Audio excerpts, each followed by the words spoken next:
Remember the long lines you see in television? People line up all kinds of vehicles just to get a box of food in their trunk. How could we forget?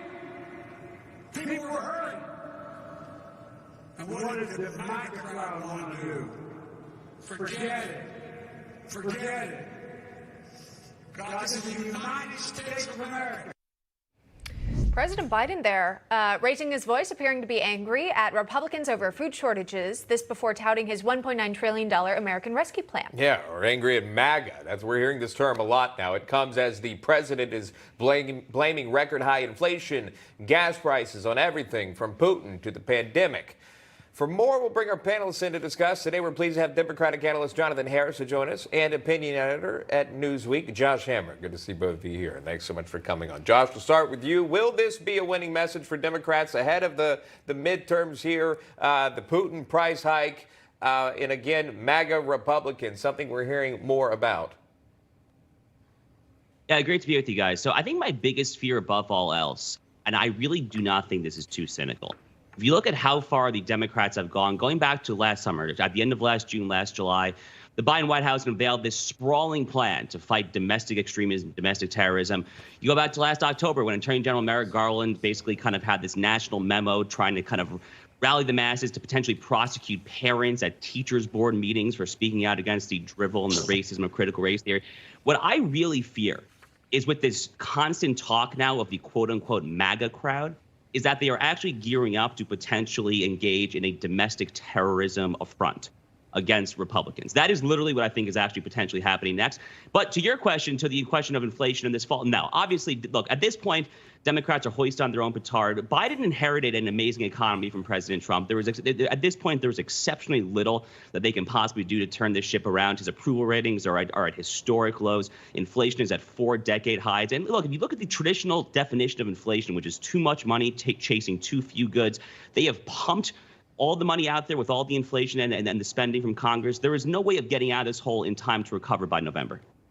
Gas prices, Jonathan, are $4.42 a gallon today. It's a record high. And as we know, Democrats, Republicans, independents, they fill up their tanks as they head to their jobs, as they drop their kids off at school. We've heard the president blame Vladimir Putin and Republicans and the pandemic. Do you think that's a winning message for Democrats? Well, I mean, first of all, I had to check my ears. Biden inherited a healthy economy. I think he's confusing the economy that Trump inherited from President Obama. I don't know what president would want to walk into an economy that was in recession with companies shutting down, people losing their jobs left and right. I'm not sure that's a healthy economy. Obama gave Trump a healthy economy. Trump, as usual with Republicans, handed a Democrat, Biden, a recession.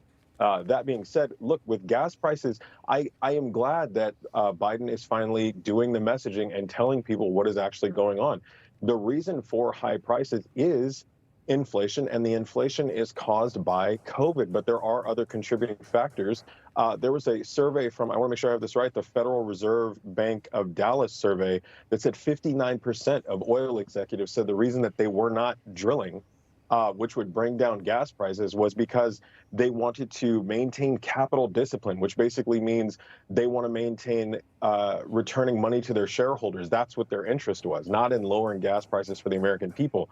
That is capitalism. Unless you want the government interceding and controlling gas prices, that's what capitalism is. That's a free market. So Republicans love that. So you can't really have it both ways. And what Biden is doing is explaining to the American people where this is coming from. Biden can't, presidents don't make gas prices. Biden can't tell oil companies where to set their prices. And you're seeing inflation happening all over the world. And unless Republicans are trying to suggest Biden is president of the world, people with common sense can deduce, okay, COVID interrupted supply chains, and then we saw record high inflation. It's not hard to piece those two things together. All right, final thoughts, Josh Hammer.